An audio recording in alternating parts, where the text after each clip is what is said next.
Olá, pessoal, tudo bem? O nosso tema de hoje é sobre integralização de capital social de uma empresa por meio de imóvel. Vamos ver então como isso acontece? E não se preocupe, porque esse tema é tranquilo de entender. E por onde vamos começar? Vamos começar analisando como é a criação de uma sociedade. Precisamos de um contrato feito entre os sócios. É um contrato que contém os elementos essenciais dessa sociedade. Por exemplo, qual o nome? Qual a denominação social que essa sociedade vai assumir? Segundo, quais os nomes dos sócios e seus dados pessoais? Se algum sócio for casado, é muito importante constar o regime de bens, o nome do cônjuge e os dados do cônjuge também. O contrato também deve mencionar o objeto social, qual a finalidade dessa sociedade, para que ela foi criada. Também deverá constar quem vai administrar essa sociedade, dentre muitas outras cláusulas importantes a depender de cada caso. Mas uma cláusula fundamental que não pode faltar em nenhum contrato é o capital social. É o valor do capital social. O capital social é o valor necessário para o início e a manutenção das atividades da sociedade. E como é formado esse capital social? Esse capital social é formado por dinheiro e muitas vezes é formado também por bens. Ou seja, os sócios combinam entre si quanto cada um vai entregar para essa sociedade. Por exemplo, um capital social de 300 mil reais. E nós temos dois sócios. Pode ser que eles combinem que um vai entregar 200 mil reais e que outro vai entregar 100 mil reais. Pode ser que eles combinem que cada um vai entregar 150 mil reais. E aí eles terão que combinar como cada um vai entregar esse valor. Vamos supor que um deles queira entregar 150 mil reais em dinheiro e o outro queira entregar 150 mil reais em um imóvel. Por exemplo, um terreno que vale 150 mil reais. Se eles concordarem com isso, é assim que constará do contrato e assim será feito. Bom, e como vocês já devem ter percebido, a nossa história começa aí, com a entrega desse imóvel pelo sócio à sociedade. É disso que vamos falar. Bom, finalizado esse contrato, assinado por todos os sócios, esse contrato deverá ser registrado na junta comercial ou no cartório de registro civil de pessoas jurídicas. No cartório de registro civil de pessoas jurídicas, deve ser registrado o contrato de sociedade simples. Essa sociedade é do tipo que não exerce atividade mercantil. Os demais tipos de sociedades são registrados na junta comercial. Cada estado tem uma junta comercial. Então, pronto, registrado esse contrato, que é chamado contrato social ou estatuto social, para o caso de sociedades anônimas, para a maioria dos casos, o assunto terminaria aí, as formalidades terminariam aqui. Mas no contrato social ou no estatuto social que tem a previsão de entrega de imóvel para compor capital social, precisa ainda de mais uma formalidade, que é o registro no cartório de registros de imóveis. Somente com o registro no cartório de registros de imóveis é que esse imóvel passa a ser de propriedade da sociedade. O imóvel deixa de pertencer ao sócio e a sociedade passa a ser dona desse imóvel. Nós vamos falar agora de 5 itens necessários para esse contrato não ser barrado lá no cartório de registros de imóveis. O primeiro item diz respeito à descrição do imóvel. Como descrever corretamente esse imóvel no contrato social ou no estatuto social? O sócio terá que ir até o cartório de registros de imóveis, pedir uma certidão desse imóvel e analisar essa certidão da matrícula do imóvel, para extrair dela a descrição correta do imóvel. Então, por exemplo, é preciso analisar a primeira página, que contém uma descrição do imóvel, de modo assim completo, mas precisa também olhar o restante dessa matrícula, o restante dessa certidão, até a última página, para ver se não houve alguma alteração na descrição do imóvel. Então, é preciso pegar essa descrição do imóvel da primeira página e ir alterando conforme forem as averbações de alteração dessa descrição.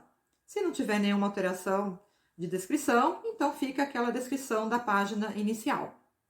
É preciso colocar essa descrição no contrato social ou no estatuto social, essa descrição do imóvel, como qualquer outro contrato de transmissão de imóvel. Por exemplo, uma venda e compra de imóvel sempre tem na escritura a descrição do imóvel, para poder ser registrado lá no cartório de registro de imóveis.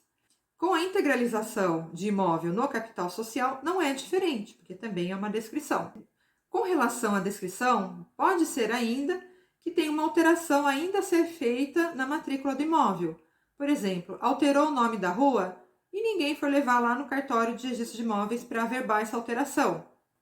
Então, será necessário que o sócio promova a averbação dessa alteração no cartório de registro de imóveis, para que então esse contrato social, já com a alteração do nome da rua, seja registrado lá no registro de imóveis.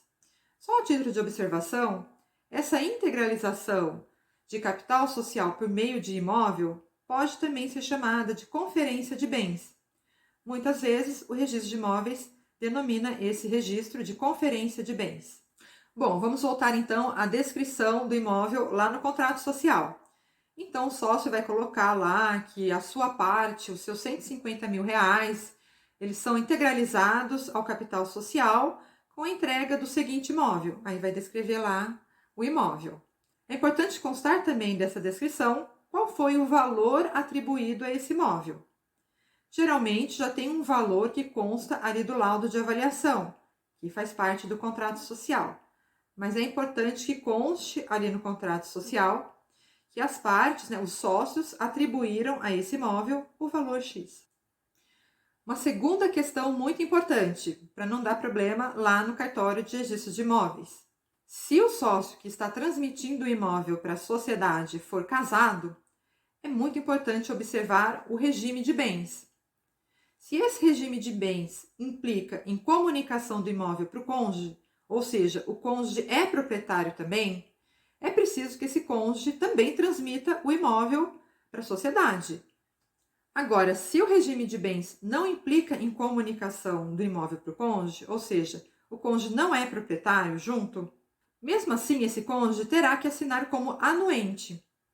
Só não precisa assinar como anuente quem é casado no regime da separação absoluta de bens. Nos demais casos, é preciso que sempre quando há uma transmissão de imóvel, o cônjuge dê a sua anuência nessa transmissão. O terceiro item que nós temos que observar tem a ver com o item anterior. Quando o cônjuge precisa assinar ou dando a sua anuência ou transmitindo junto, como ele deve fazer isso?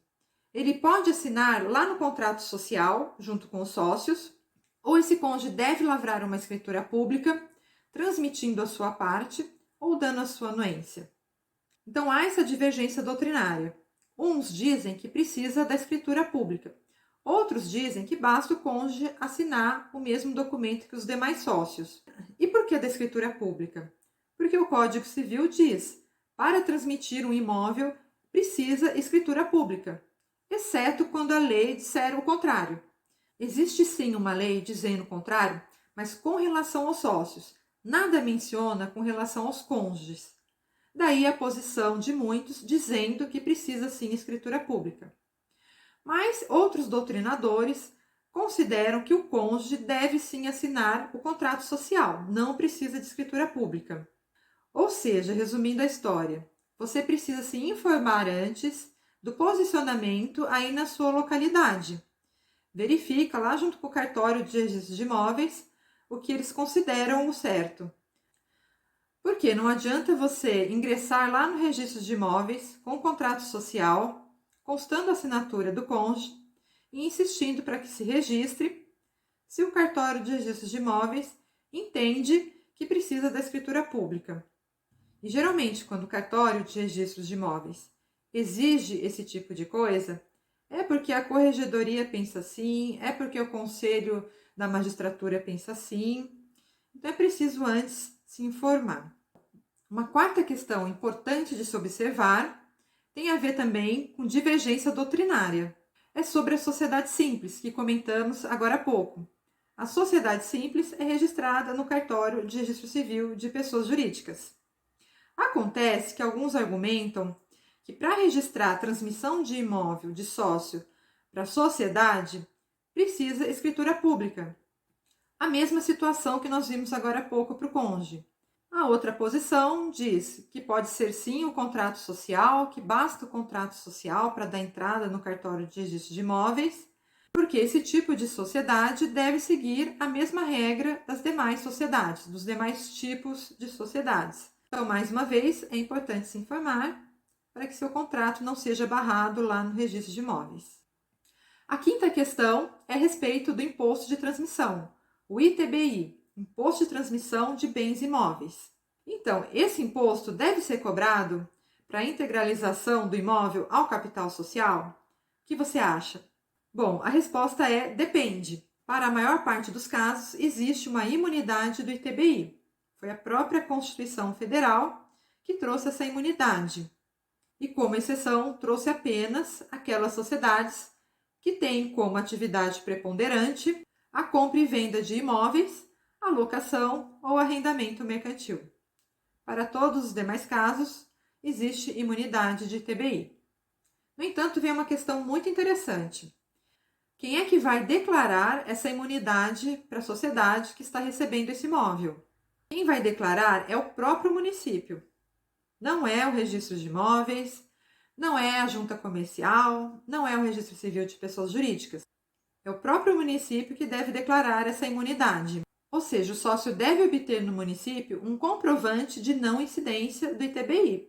Então é preciso ficar atento, porque lá no cartório de registro de imóveis vão exigir esse documento.